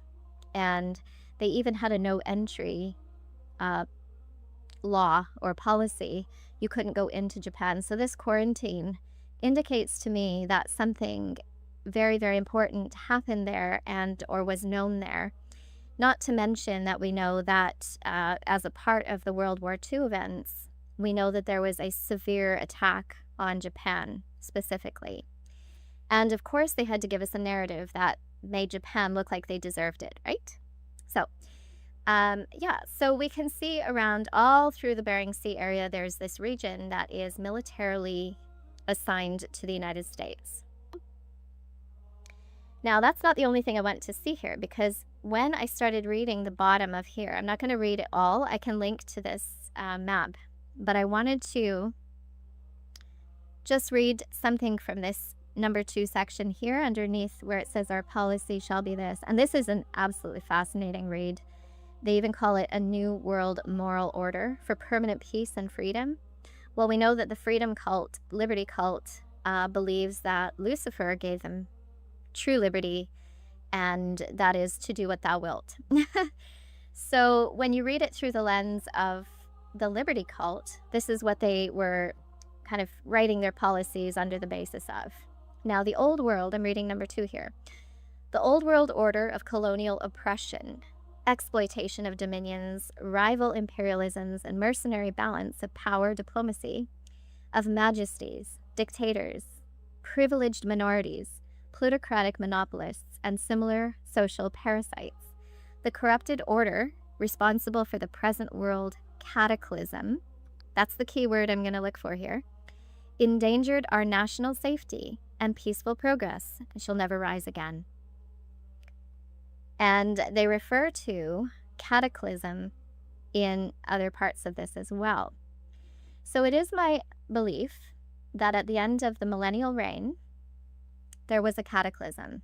And I think it was, as all things are, I think there, God allowed something to happen that would protect, the people of God that were living in the holy city and in the land and the camp of the saints.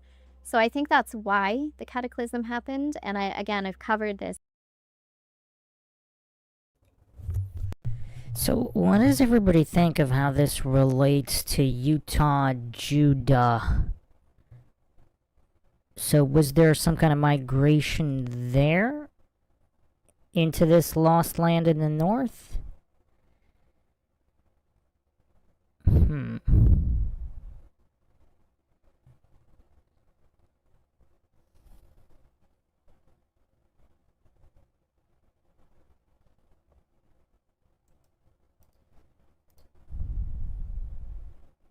Yeah, I'm gonna have to deep dive the Leaving Babylon channel myself, as this is absolutely fascinating stuff.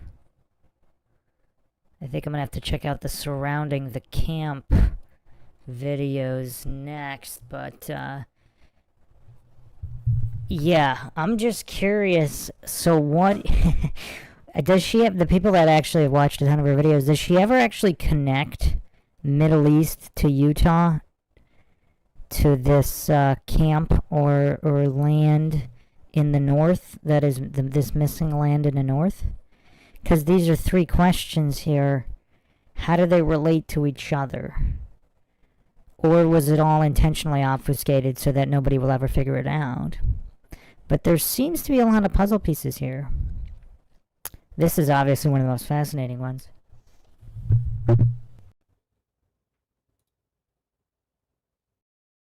Extensively in and things like that under the water there. And there's, I've done a lot of looking into major geological events across, that Pacific region, and there's a lot.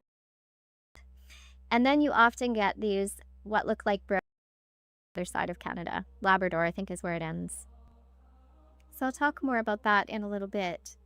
But something that I have talked about previously, and something that I was getting into a little bit more in the Surrounding of the Camp series, is that we know that these are all connected. We know that the Camp of the Saints, Gog Magog, warfare, and the enemies, I would call them the orders. These are what I would call the orders of chaos, or at least some of them. And, you might be familiar with things like the Knights Templar, or the most notable of what I would call the orders of Gog and Magog.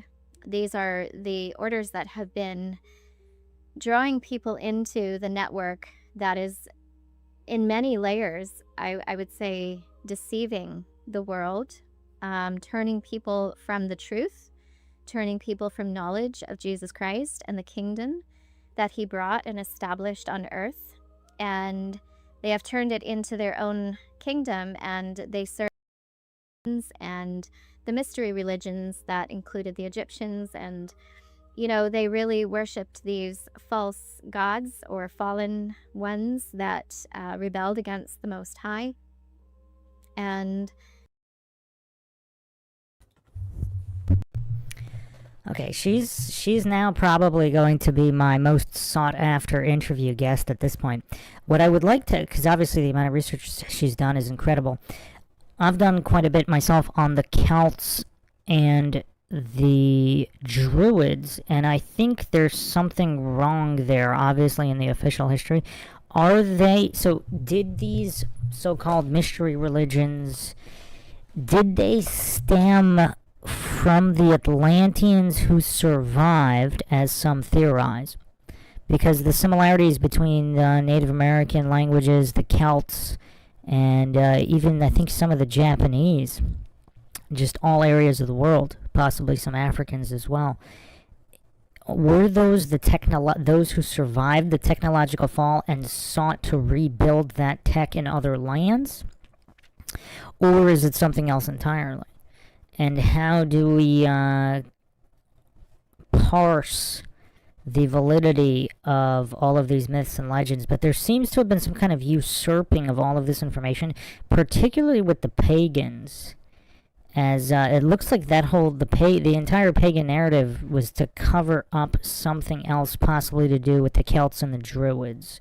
If anybody has looked into that history, it's quite fascinating. I'll search her channel to see if she's ever actually spoken about the Druids and how that connects to all of this and the mystery religions. they were given, for a time, they were given power in this world.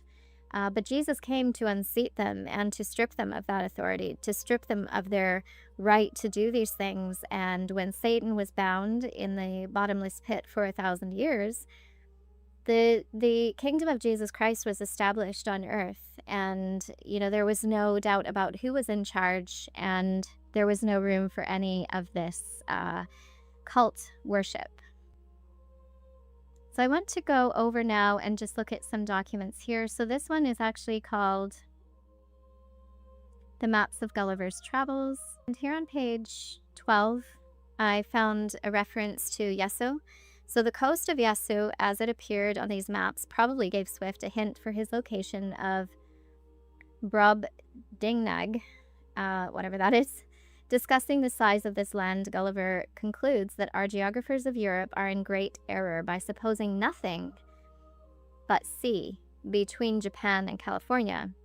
For it was ever my opinion that there must be a balance of earth to counterpose the great continent of Tartary. After his involuntary departure from the south coast of Brobdingnag, Gulliver is picked up in the vicinity of 44 degrees north of the longitude 143.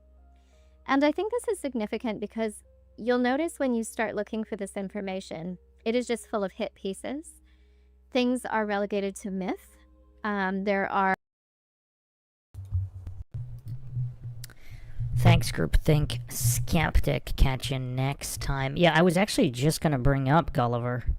I was actually just thinking this, like, probably about 5 minutes ago, relating to maps and, what was or wasn't fictionalized and referenced in the past, which could have many clues. It seems like she's definitely on the same page and digging things up here. There's a lot of washing away of in the original text of the New Testament, and so they're just talking about it here. But this is mostly a hit piece, I would say. And then the spelling of Jesus in Latin. After 7 days, I had a dream during the night. I looked and saw a wind rising from the sea and stirring up all its waves. As I watched, this wind made something like the figure of a man come up out of the Then he will show them many more signs. I said, Supreme Lord, show me the little season and the end of Gog and Magog. And it's called Kodiak Island. And so it says here that Kodiak Island provides responsive, flexible, and low-cost access to space for small and light lift rockets and stratospheric balloons. It has been launching rockets since 1998 and was the first FAA-licensed spaceport not to co-locate on a federal range. And here is the location. And they have these launching pads on this island. So downrange launching pads, this is where the excitement happens. 6 launch pads support solid, liquid, and hybrid suborbital light lift and small lift launch vehicles.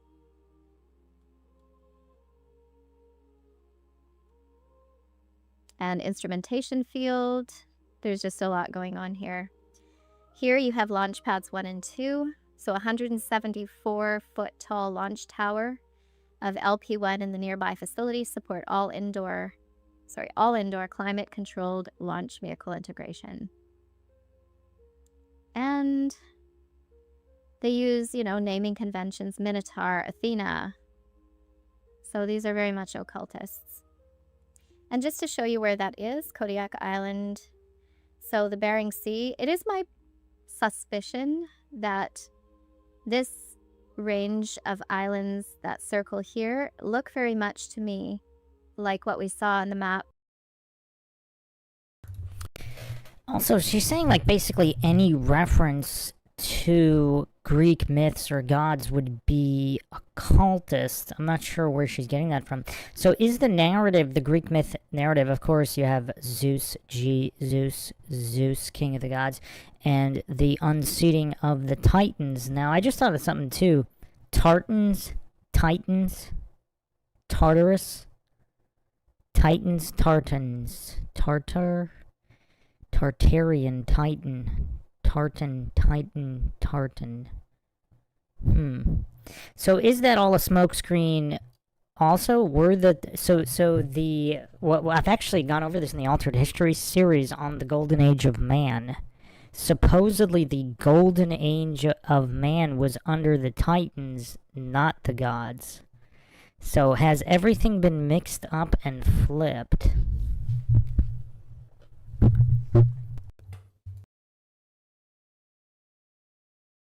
Where I showed the land of Yesu, that could be kind of the lowest point of that land.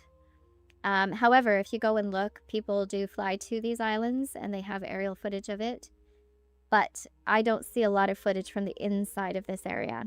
So I think it's possible that if there was a cataclysm and there's a veil over it, it's possible that it's just not visible right now. Yet. So let's take the grid lines off there. And yeah, so that is Kodiak Island right there. And it is within firing distance for their rockets in the region of the Bering Sea. I always wondered why it was positioned there, because I thought, well, if the north is where everything's happening, how does that help if it's way down there? Because that's a very big distance from there to the actual north of Alaska. However, if we have missing land in the middle here because they've just deleted it off of the spherical Earth model that they use, then it makes sense that it's actually very close to that region. So the spelling of Jesus, I think I've actually gone through this already. Yeah. Creating a myth here, just in the mind as Southern Kingdom. Interestingly, the two countries don't always see eye to eye, despite their proximity, much like neighbors in a subdivision. And then there is a video on this page here, which I've reviewed. It's fairly long, but I'll just give you a summary. So it's talking to the indigenous people that live there, who are really lovely. I think they're very nice people. They're not allowed to go past the Diomedes Islands because the military are on the other side. So obviously the Russian military keep anybody from going past a certain point from Alaska. The fellow who's actually doing this little coverage of this area, he says, oh, I'm going to go film Russia on my phone. But as he's going up the hill, he says, actually, my battery's dying. And then he looks across and it's a kind of a misty day. So you can't really see over there anyway. And there's nothing conclusive about that video at all. It sort of creates more questions for me than it answered. And why can't you take a boat from Alaska to Russia? It's not safe. So rather than saying, oh no, you can't do that, it gives you lots of reasons why actually you wouldn't want to do that. And here's another hit piece. So these are all intended to deter you from realizing that nobody in history had first, and instead we're disgruntled that a couple of foreigners had strolled in from America. Carl and Dmitri were deported.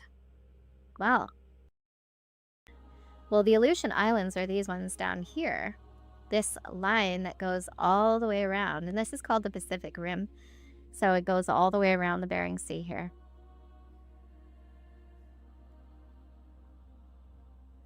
And territory visible from Alaska. The photo about was the name Pacific, so the ocean, the Pacific Ocean. So the word Pacific refers to people, actions, and ideas that are peaceful. That if we think there's actually land in there, and there's 3 time zones worth of land in there, it does make a lot of sense that they have to navigate it. So this is a big step forward as the U.S. Coast Guard continues to work together with international, interagency, and maritime stakeholders to make our waterways safer. And then the routes take effect on December 1st. Their use is voluntary, but they ensure mariners that they can transit in deep water without natural obstructions. What would those natural obstructions be? And then they say here that holders to make our waterways safer. And then and transit in deep water without natural obstructions. What would those natural obstructions be? Let's take effect on December 1st. They're So she didn't go into the Diomede, I guess that's how you would say it in Greek. So that is the Diomedes means godlike cunning or advised by Zeus. Or are we going to say advised by Zeus? So that's interesting. Other meanings, it's a genus of the albatrosses, Diomedae. Also, there was the Christian saint Diomedes of Tarsus. Tarsus? Interesting.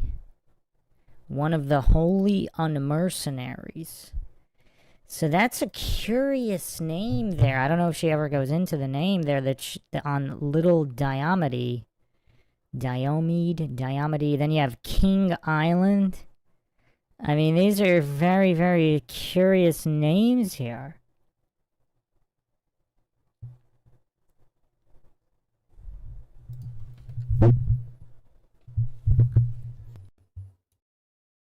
use is voluntary, but they ensure mariners that they can transit in deep water without natural obstructions. What would those natural obstructions be? And then they say here that safe shipping measures, they say there are few resources. Inclement weather and winds may also impact. Okay, you can go ahead and do that. Receive permission to arrive on the Russian shores of the Barents cover-up in that the territory sovereign season. Come to position. It's not something that I ever wanted, but I'm blessed to do it, and I am blessed to serve the Lord in this way.